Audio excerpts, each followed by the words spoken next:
It's the nation's favourite antiques experts. Hello. Behind the wheel of a classic car. Here we go. And a goal to scar Britain for antiques.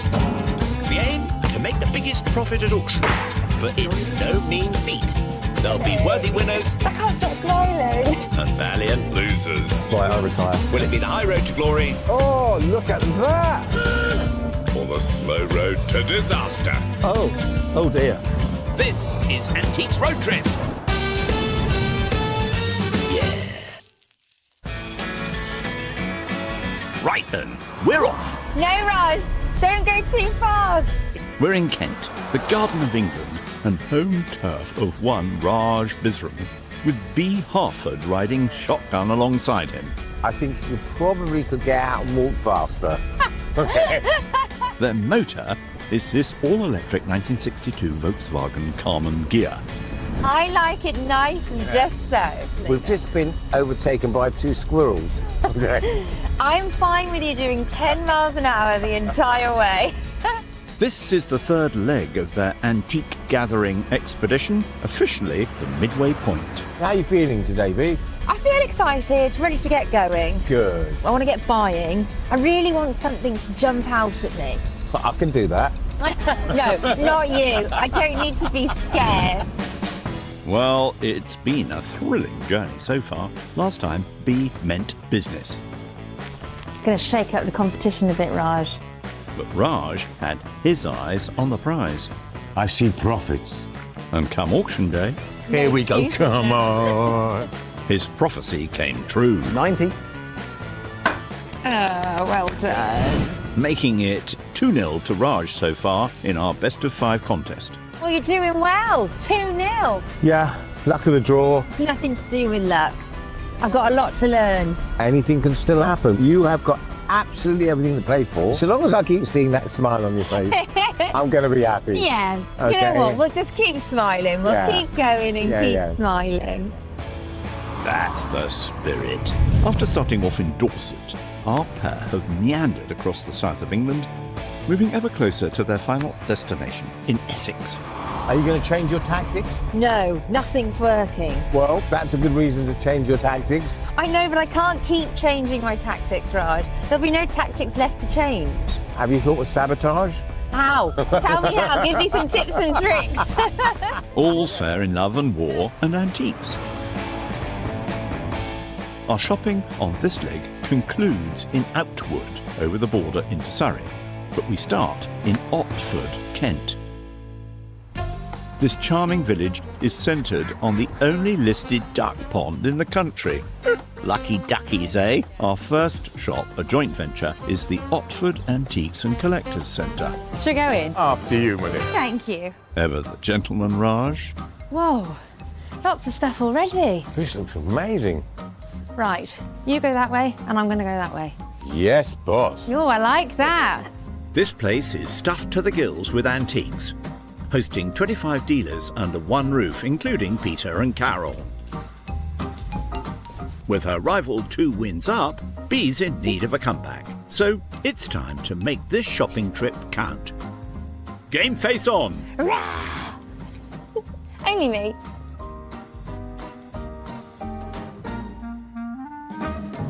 If I'm not mistaken, I think that's an early Steiff toy. Now, when you're looking at toys like this to see if they're Steiff, you have to immediately go to the ear. And yes, this is exactly what I wanted to see. This lovely sort of button in the ear here, and if you look very, very closely, it says Steiff on it. However, the yellow label underneath has been ripped in half, which will devalue it. But Steiff is synonymous with quality and authenticity. Founded by seamstress Marguerite Steiff in 1880, her company created what is widely agreed to be the first teddy bear. The name was inspired by the then US President Theodore Teddy Roosevelt, who famously and sportingly refused to shoot a tethered bear on a hunting trip. This giraffe is a beautiful example of her early works. It dates back to 1880, perhaps creeping into 1890. The label's telling me Steiff vintage giraffe, £45. that's a little bit more than I would want to pay for it, because that's the kind of price you'd expect to, or hope to get at auction. So I'd need it to come down if there was any chance of me buying it today. I'd love to leave here with him. Well, before you stick your neck out, keep looking. In another corner of the shop, it looks like Raj is onto something as well. I think I found something. It's a rare 1960s Lark Hoskins Austin 7 goblet. Oh, that could be interesting. Lark Hoskins, they were a garage that was based in London in the 1920s, 1930s, and they were there all the way up to the 1970s, where they then moved to Australia. But this little goblet that were issued to everybody that bought an Austin 7 by this dealership, and they're quite rare now. You don't very often see them. How much on the ticket? It's got £45 on the ticket. That seems quite steep, but I'm going to see if I can negotiate a better price. It's made out of silver plate, so it's not silver. And of course, it's got the Austin emblem here on the handle. And I know there's lots of people who love motoring memorabilia, and I'm sure I can steer this in the right direction. You'll need to drive a hard bargain. Meanwhile, Bee's taking her search upstairs. What do you think? Does it suit me? Looking tip-top, I'd say. Oh, I love these. So this is a beautiful 19th century Indian bronze temple toy. And so you have this horse rider on his horse with these fantastic moving wheels rotating on this axle here. And we've got this beautiful detailing all across the saddle. They were made using the lost wax technique. So you would have a wax model and you'd pour the molten metal into it, and then the wax would melt away, which meant that every casting was unique because it would absorb into different parts. So you see these wheels and how uneven they are and misshapen, but that's also the beauty of the piece because it's completely original. And I love the history of these because temple toys really were, Hindus took them when they went for prayer. They were sort of devotional donations, if you like, gifts to God. But whilst their parents were praying, all of the children would play with them. And I just love that idea. Hold your horses, Bee. What's the price? We have a price tag here of £60. £60 is good, but it could be better. I think I need to have a chat. Time to collect your giraffe and have a word with Carol. Hello. Hello. I have found these two beauties. They are lovely. Aren't they gorgeous? And I wanted to know if there was any movement on the price at all. Let me have a look. Okay. This one is 45. We could do that one for 35. Brilliant. Yes, please. If you're happy, Okay, I yes, am. that's So fine. 35 on the That's stife, fine. and then you've got 60 on our temple toy. We could do that one for you for 30. 30? Yep. Absolutely. I'll take them both, please. Okay, thank you. Thank you. Let me get you some money. A generous discount, thanks, Carol. That makes £65 in total, leaving Bee with £135 to go on with. Thank you so much. You take care. And you. Bye-bye. Bye. Raj, on the other hand, has yet to spend a penny. On this particular stand, there are lots of toys. All the big names are here: Triang, Corgi, Dinky, Hornby, etc. But I found something that is a little bit rarer, I think. These two searchlights, which are toy searchlights, are made by Astra and they were a company based in London. They really made military toys after the Second World War. These were made in the 1950s. I don't think I've seen many of these ever. I think these are really unusual. So for the toy collector, I think these are right up their street. And to be honest, there's £20 on one of them and there's £28 on the other, which I think is just really quite reasonable. I mean, look at that. Look at that. A lovely little searchlight. I mean, I just think it's a nice little piece, and it's, you know, military history. So we're not just appealing to the toy collector, but we're also appealing to the military collectors as well, which I think is a double whammy. So I'm going to take them up to the counter and shine them into the dealer's eyes. Brace yourself, Peter. Raj is inbound. Hello, Peter. Hi, Raj. I found a couple of things that I think are a little bit unusual. Yep. I found these two searchlights, and they're looking great condition, and also this, which is this trophy from the dealership. Correct, yeah. So it's going to come down to price. What could you do these items for? Okay. You've got 45 on this one, and you've got 28 on that, and 20 on that. What would be the best on this, first of all? I paid 30 for it. Right, I think we can do about 35. Okay, we'll put that one down and I'll think about that. Okay. And on these two, these rare searchlights, There's 20 on that one, 28. How about 15 each, 30 for the two? no problem at all on those. Happy to pay £30 for those. So, altogether, with the trophy, that makes £65. I shall take them and be on my way. Enjoy the rest of your trip. Thank you. With those two purchases wrapped up, like B, Raj is also left with £135. Well, I think we should go to a nursery or creche with all these toys. Good idea, Raj. I'll drop you off. Oh, I'll drop you off, eh? I think we've got a slightly different pit stop planned. With shopping done for the day, Raj and B are veering off the antique trail and making tracks to Brands Hatch, a name synonymous with British motor racing. That's more like it. Look at us here. What a view. I know. It is incredible. Oh, I'm excited. Their guide to this legendary track will be events manager David Willey. What an amazing place. Yeah, absolutely. This is probably one of the most iconic racing venues in the world. I'm looking forward to looking round. Are you? Yes, can we have a look? Yeah, let's go. Thank you. It was once a humble mushroom field, but in 1926 a group of cyclists spotted the natural amphitheatre-like contours of the land, perfect for racing. For several years, cyclists flocked to the circuit, until the 1930s, when the first motorbike races began to appear, with the track gaining in popularity until the outbreak of World War II. It seems really busy here today. Is it always like this? Yeah, Brands Hatch is probably the most busiest venue in the whole of Europe. We're literally running every day, probably from February until sometimes December. During the weekends, we have motor racing events, and during the week, we have track days like what you see today for both cars and bikes, or testing for people who want to test out their race cars or their race bikes prior to actually racing here during a weekend. In the post-war period, the track made history as the site of the first televised motorcycle race in Britain. It was car racing, however, that turned it into a household name.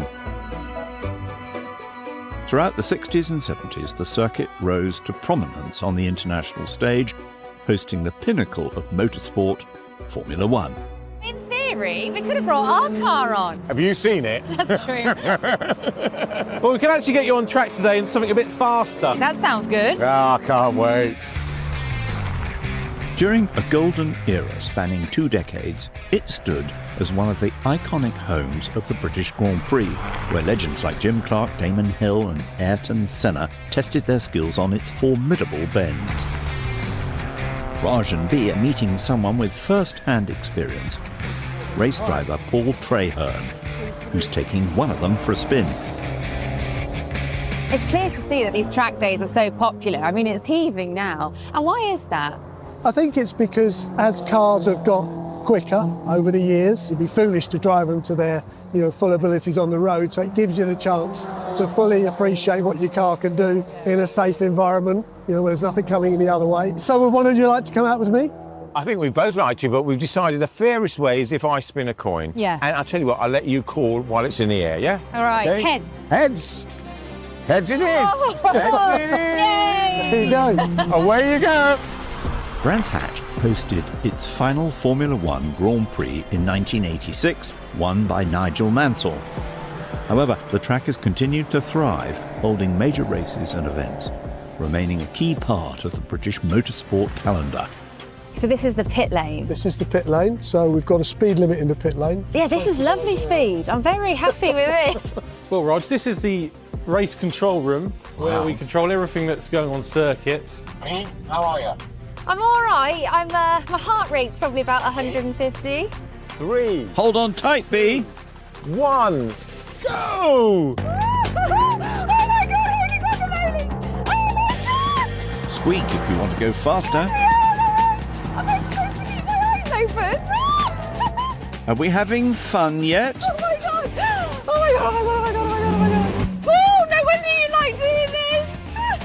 It's not as bad as you thought, is it? Raj, I'm still alive. But I can't feel my legs. Oh my god, Paul, I love it. I love it. I love it. I can't look at it. Raj! Look at my hand. Oh my god, that is the best thing I've ever done. Well, maybe there's time for one more lap. But you'll never be able to complain about Raj's driving ever again. For almost a century, Brands Hatch has been a racing institution, and it remains a legendary track to this day. And breathe. Out of the race car and in more familiar surroundings. Well, to be honest, B, after what we have just done, driving at this speed is not only embarrassing, it's ridiculous. No, I'm absolutely delighted. We are back at normal speed. I'm not screaming my head off. In fact, if anything, it's made me appreciate your driving now even more. You are now who I want to drive me everywhere. At no more than the speed limit, I'm sure. Nighty-night.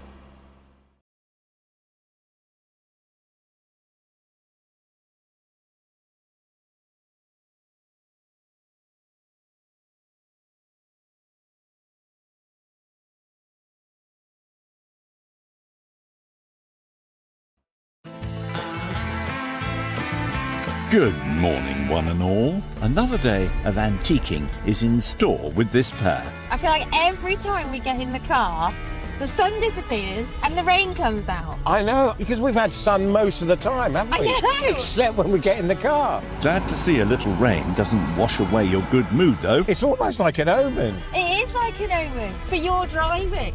Oh, hang on. See how You have to go too far, don't you? You Come back always- out now, look with me behind the wheel. God, you always have to go too far, don't you? Let's steer this conversation back on track. I don't mean to toot my own horn, Raj. No. I think I'm a better driver than you are. What do you think? He's lost for words. Well, to be honest, I'll give you that because everybody who knows me knows I'm a rotten driver. Really? Yeah, absolutely. So I'll give you that fair and square. Thank you. Small wins, I'll take what I can get. Well, you have to start somewhere. Yesterday, B parted with £65, What do you think? Does it suit me? buying a stiff, stuffed giraffe and a 19th century Hindu temple toy, I'll take them both, please. Okay. leaving her with £135. Raj, meanwhile, also picked up 2 items, including an Austin 7 silver-plated trophy and a pair of post-war children's toy searchlights, as you do. I'm going to take them up to the counter and shine them into the dealer's eyes. And, like B, he has £135 to shop with today. Are you going to go for it? Of course I am. Yeah. We're not here to mess around and count pennies, are we? Go big or go home. That's the attitude I want from you. Yeah, I bet. Go big or go home, she says. What about going to our next stop-off? Having deposited her co-driver, B has continued to Royal Tunbridge Wells. Famed for its iron-rich spring water, it was once one of the most fashionable destinations in Georgian England, and B's shopping at Down Lane Hall Antiques. Oh, what a gorgeous building. Looks promising. Oh, wow. What a space. Look at those gorgeous windows. Right, where to begin? Maybe divine inspiration will strike in this former 19th century chapel. It's home to a dizzying array of antiques and collectibles, and keeping everything spick and span is owner Mike, the duster.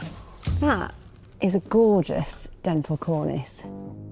He dusted that one earlier. B has £135 in her pocket, enough to buy some choice items.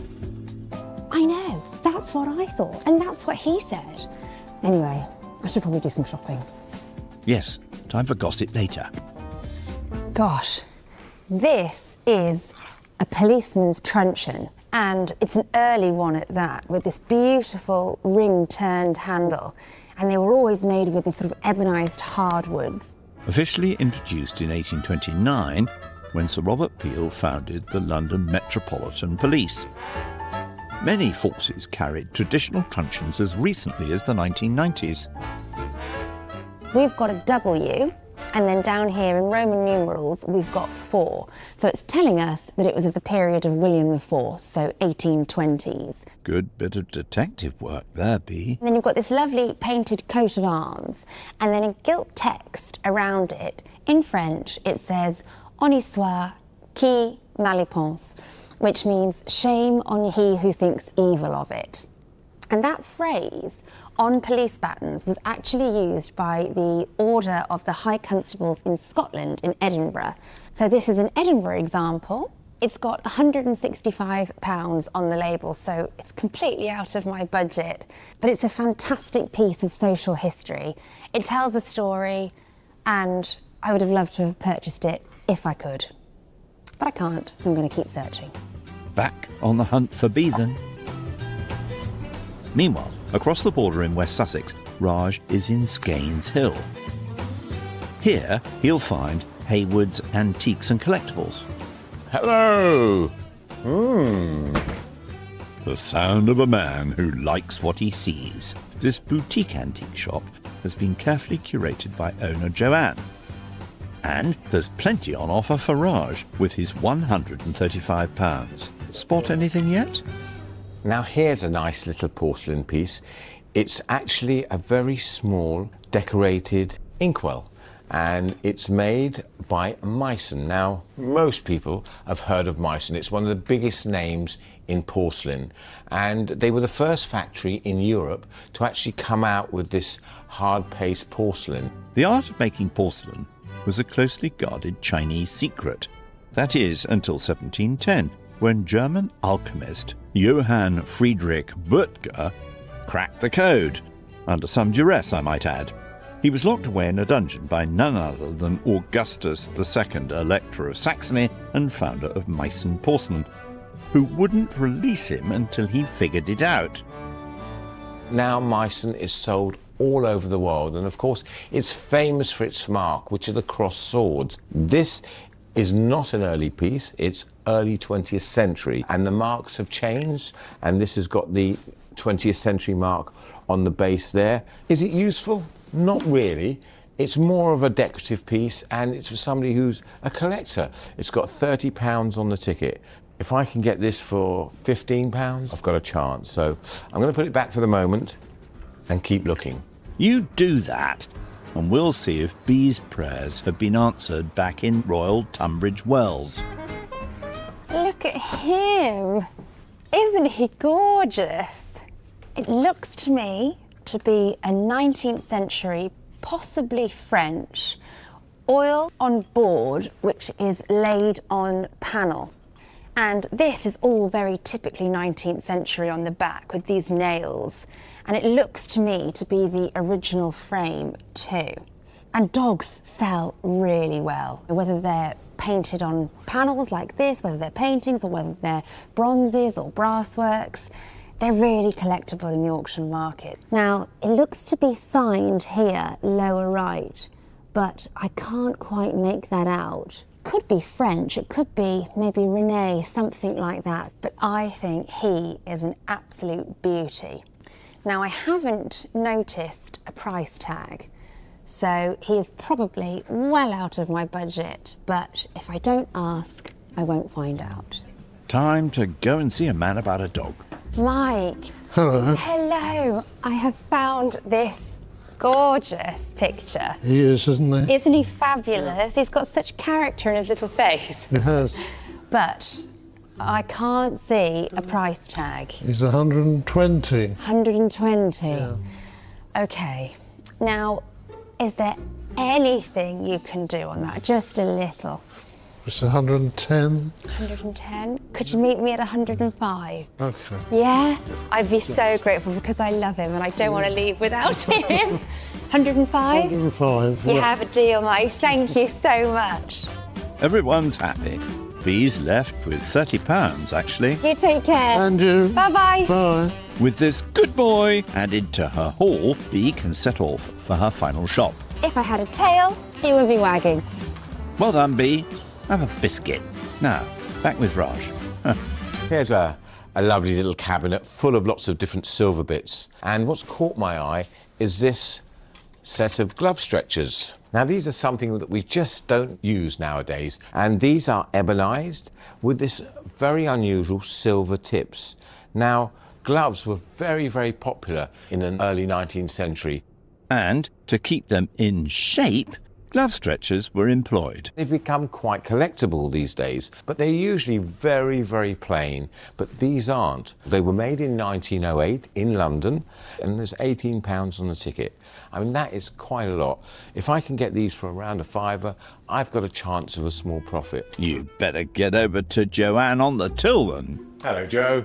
Hello, Raj. I have seen a couple of things that I like the look of. I've seen a little mice and inkwell. Yeah. And also a pair of quite unusual glove stretchers. Right. I think you've got 30 on one and maybe about 15 on the other. What could you do if I buy the two? I can do £5 on the glove stretchers. I've had them for a while. Lovely. And I can do 15 on the little inkwell. Oh, that's very, very good indeed. I'm going to say yes All straight right, away. all Thank right, you very all much right, indeed. thank That's you. really nice. Very kind, Joanne. That makes £20 in total. I will pick them up and be on my way. Thank you. With 2 more purchases snagged, Raj is left with a very healthy £115. Very unusual little things. 16 miles away, Bea is motoring onto our final stop, Outwood. This sleepy village in Surrey is home to the old bakery antiques. So it's like it's the place for me. Let's get in there. Oh, wow. Lots to get through. Better get started. Indeed, as you won't have the place to yourself for long. Situated on our former farm, there are 5 barns to rummage through. And there's the governor, Rob. Hi, Rob. Hidden treasure. Bea has £30 to spend. And as she's ahead of Raj, she gets first dibs on the goodies. Little space for me, because I am a robot programmed to find antiques. Lordy. Domo arigato, Miss Roboto. What else is there? I am obsessed with this collection of glug glug, or gurgling jugs as we call them. And do you know why they're called that? It's because this shape of the mouth here, so when you pour the water, the sound of the water pouring out quite literally goes glug, glug, glug. So that's why they're called glug glug or gurgling jugs. They're mostly associated with Dartmouth pottery because Dartmouth turned them into these fabulous fish designs. This is what you can see all on these shelves. And I love this mustard yellow one, and he's a bit weightier. And he is a classic Dartmouth example. Doesn't seem to have a price tag. I can see on this one that the larger examples tend to be £60 and the smaller ones are £30. This is the one that I want though, and all I have is £30. So if it is going to be £60, it's out of my price range. But I'm hoping that Rob might be able to help me out a little bit. Maybe I'll show you how to use it. See if we can find an outdoor tap. Here's Raj, having caught up. Now, he still has a whopping £115, remember, so he can afford to spend big. So, we fill it with water to about there, and then, can you hear him? Bea, what are you doing? I'm trying to make my glug glug jug glug glug. Listen, oh, Glug, glug. glug glug. Normally, it takes a while when they're with me to lose it, but you seem to have done it Quite rapid, yeah. absolutely. I'm sorry, but anyway, we'll get you help. Okay. Okay, shall let I- me give it to me. Put the jug down. Put the Give it jug to me down. and come with me. Okay? All right We'll then. get you some help. That's right, done with the glugging, back to the shopping. I mean, this barn is full of all sorts of interesting pieces. Not all antique, a lot of vintage items, but this one has caught my eye. This is a certificate for a flight on Concorde, signed by Brian Trubshaw, who was the original pilot on that Concorde, which was on one of the test flights. This test flight, it was 22 minutes long, and it went on the 25th of January 1975. Brian Trubshaw was the chief test pilot for Concorde and became the first British man to fly the supersonic plane in April 1969. He also completed the fastest civil transatlantic flight in 1974, completing the trip in 2 hours and 56 minutes. Now, it's got £100 on the ticket. I think this is a really nice item. Very, very unusual, and I'm going to go away and think about it. Meanwhile, in another corner of the barn, So this is an early miner's lamp. So the first miner's lamps were made in 1815 by Davy. But this is a later example made by Thomas and Williams Limited from Aberdare in Wales. Now they are known for making these wonderful miner's lamps. And I like this particular miner's lamp because the company Thomas and Williams Limited are the oldest surviving safety lamp manufacturer in the world. So that again makes this more of a collectible item. However, the price does say £40 and I don't have £40 left. So I'm hoping that Rob might very kindly help me bring this down to something that I can afford. Let's see what we can do. okie dokie Bee, you'll find him outside, taking the air. Now, I found these two items. Okay. This miner's lamp has £40 on it, and this glug glug jug doesn't have a price on it. Okay. And I only have £30 in total. So what can we do? You can have the glug glug jug for a tenner and the Mariners Tilly lamp for 20. Deal. Thank you so much, Rob. Oh, fantastic. Steady. 2 purchases for the princely sum of £30 and a cuddle. Thank you. You're welcome. Nice meeting you. And you. Just Raj to finish up now. Now, here's something you may not know what they are. Go on. Hopefully, I won't be needing these, although some of you might say you do need them. These are actually wig stands, and these are 19th century.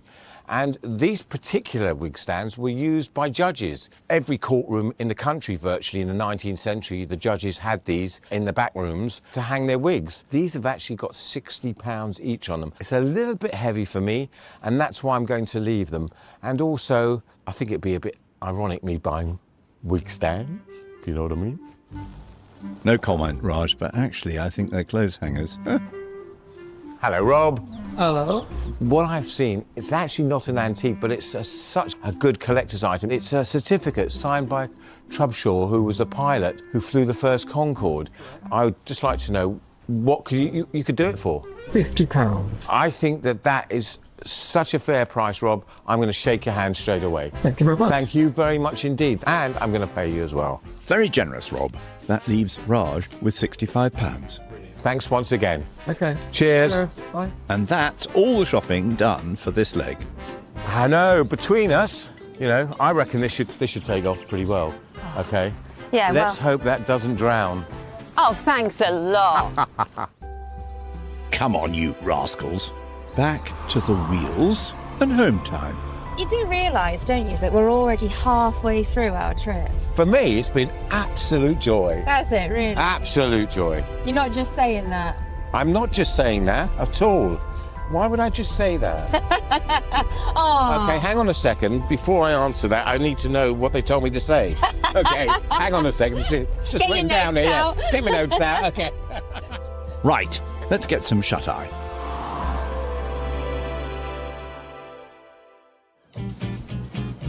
The day has arrived, and so have our experts. In Clevedon, it's match point in our best of 5 rounds. Can Bee break back and claim her first win? Auction number 3. I know, and I'm 2 down already. Well, this is the one where you start coming back. Let's have a go. That's the spirit, Bee.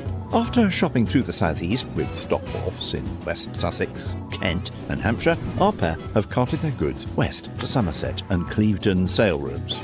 Bidding will be in the room, online and by phone, with auctioneer Mark Huddlestone wielding the gavel. Selling at £260. Bee splurged her entire £200 budget across 5 lots. What do you think, Mark? The painting of the Bull Terrier is a really interesting one. We think it's a really early breed that was before the Staffordshire Bull Terrier, and we've had lots of interest. It's one of the most watched items in our sale. While Raj was uncharacteristically frugal this time, spending just £135 on his 5 lots. Any contenders, Mark? The Astropharos searchlights are really interesting. They became popular after World War II and they were made and advertised through Meccano as well. I hope that they'll attract interest maybe as a desk toy or something like that. Thank you kindly, Mark. Right then, here we go. Excited? Nerves are kicking in now. They should be. First under the hammer, it's Raj's Mason porcelain inkwell. It's nicely decorated. Okay. And it was fairly cheap. What'd you pay? I paid 15 for it. We can start online at £20, asking 2. Last chance at £20. That's all right. Yeah, a small profit. Not a bad start for our veteran tripper. I can't complain. Yeah. Small profit. Fantastic. Next, it's B's bronze Hindu temple toy. Could this be a dark horse? I mean, it looks the part, doesn't it? Yeah, I like it. Yeah. I can see why you like it, because you like toys, don't you? I can start this with me at £60, asking 5. £60 is bid, 5 of you now. On commission at £60, looking for 65. I shall sell if there are no further bids at £60. Great start. Great Fantastic. start. That's a great start. Nice work, B. Double your money. Now, I like it here. This leg's lowest spend. Raj's glove stretchers next. these don't stretch your profit. I am going to be very disappointed. At £10, anyone in at 10? £10. It's silver. No one got gloves anymore. Come on, £10 is bid. Best we can do it, £10 only. Oh, you've doubled your money. Yeah, I've doubled my money. I can't complain at that. Every penny counts, as they say. They could have stretched a bit further, but, you know, never mind. Our second toy lot of this auction, B's Stife Giraffe. But do you not think that this lot is just sticking your neck out a bit too far? Sometimes, Raj, you have to. You're quite right. You're quite right. And we can start at £20 here, £20 online asking 22, 22 online competition, 25, 25 we've got, 28 is next, 28 the room, 30 internet, looking for £30 with the room at 28 and 30 against 35. 30 is a room, 35 thank you with the room Gotta keep at 35. going, yeah. Gotta keep going. 40 with the internet and 45. Thank you anyway. At 40, 45 in time. 50 will be next at 45. I'm selling to the room at £45. Well done, well done. Another profit. And the good times keep rolling for B. So chuffed with that. Well done. It's a profit. Can Raj stay in the race with his Austin 7 goblet? It's only silver plate, but it's quite rare because it was issued by these dealers specifically to new owners of the car. 25 from Australia, predictably 28. 30 will be next in the room at 30, 35. 35, thank you, and 40. 40 is bid 45. 45 the room and 50. 50 bid 55. 55 bid 60 next. At 55 a room bid asking 60 now. My bid has left at £55. Selling in the room at £55. It's okay, yeah, that's okay. Profits all round so far. Well done, you. Well, little profits cruisers. Hoping to reel in some bids, B's Glug Glug Jug. They're cool. They are cool things. Are they? Yeah. Okay. They look great. Use it as a vase. They're a bit fishy for me. I have 3 commission bids here. £60 the best of them. How much? It's a world record. Anyone at 65, 60 is bid, 5 anywhere. How much? £60 bid, 60 the bid, 5 anywhere. At Definitely coming £60 back here in with there. me. Oh my goodness. Anyone? It's sold and away at 60. Yay, thank you. Wow. That is a world record for a Glug Glug jug. Hook, line and sinker. Well done, B. Brilliant. Wow. The sun is shining on The you. sun is shining Fantastic. today. Thank you. Now, will Raj's Concord memorabilia fly or stall? This knot will just take off. This could go supersonic. Well, let's hope I so. have £45 commission, asking 50 now. £45 on the book Come and on, 50 come on. surely. 50 we have online at 50 and where's 5? At £50. 55 the room, 60. Asking the internet for £60. 60 is bid, 65, 65 and 70. 65 with the room, looking for 70 now. 65 and a standing bidder. I shall sell if there are no further bids at £65. 70 as the hammer was falling and 5 in time. 75, thank you, and 80. Fair warning, about to sell at £75. Very good. Thank you. A respectable profit. Good pick, Raj. Didn't quite go supersonic, but it really did take off. So I can't You complain. can't argue with a profit. No, absolutely, you're right. You can't argue with a profit. Hoping to strike gold, it's B's miner's lamp. Are they still fashionable? Well, is it a genuine one? Yeah, it's right. Oh, in that case, they should make 40, 45 pounds, 50. Let's hope so. I would love that. I would really. I know. Start me at £20, someone please. £20 surely. Anyone at 20? Please. Anyone at £20? 20 we have in the room at 20, and where's 2? £20 is bid, Need 2 more, if you like. More. I'm selling to the room a maiden bid if there are no further bids at £20 only. At 20 then. No loss. No loss. No loss. No loss. B will have to be content with breaking even on that one. Disappointed, but wiped its face, as you say. Wiped its face. Now, searching for high bidders, Raj's Searchlight toys. They're collectible, hopefully for militaria. I think I may have paid a little too much, but they're really dinky little searchlights. Yeah, well, we'll see. But I can start these once again at 50. 55 is here and 60. 60 with me asking 5 at £60. Is there 5? Wow, what a good £60 start. with me. Be quickly if you're bidding. 65, 70 is here and 5, sir. Thank you anyway. With me at £70. Is there 5? At £70, any advance? Unbelievable. At £70 and selling. Commission. You must be chuffed with that. Yeah, definitely. They certainly lit up the sale room. Absolutely. More than happy with that. I mean, I don't want to show it. B's final lot now, and the auctioneer's hot tip, the oil painting of a dog. It is superb. It's my favourite lot that I've bought. It really is well done. This is a particularly special lot. Oh my God, I hope so. I can start this with me at £160, asking 170. Wow. £160 Beautiful. bid. Come on, keep going. Good little dog. And 170 bid. Online at 170. Where's 180 now? At Keep going. £170. 180 still climbing online. Yeah, 190 will be up next. At £180 any further. At going a little bit more. 180. 190 the room, thank you. Asking 200 of the net. At £190. 200 online. 220, madam? 220 is bid, thank you. 240 now. 260. 260 is bid in the room, asking 280. Excited. I can't breathe. I can't think. £160 bid, looking for fantastic. 280. The room has it. Final call, then I'm selling at £260. And Well done. Thank you. Nah. Every dog has its day, and I've a feeling this is B's. Should we settle it now and say I've won? Or should we go and do the maths and let's go see do who's the really maths. won? Yep, good idea. After running the numbers and taking auction fees into account, Raj has ended this leg with a profit of £19.46p. Well done, man. But it's B who emerges victorious, winning her first ever auction with a mighty profit of £126.89, with any profits accumulated over the week going to children in need. And that puts the scores at 2-1 in our best of 5 auctions. So it's now anyone's game as we head into the fourth leg. You should be pleased. Well done. Yep. Feeling better. Yep. Feeling better. You're back on track. Come on, let's go. Well done. Keep smiling. Keep smiling. Next time, on the penultimate leg of our trip, B means business, I'm in it to win it now. Scary stuff. while Raj lays down the law. Hello.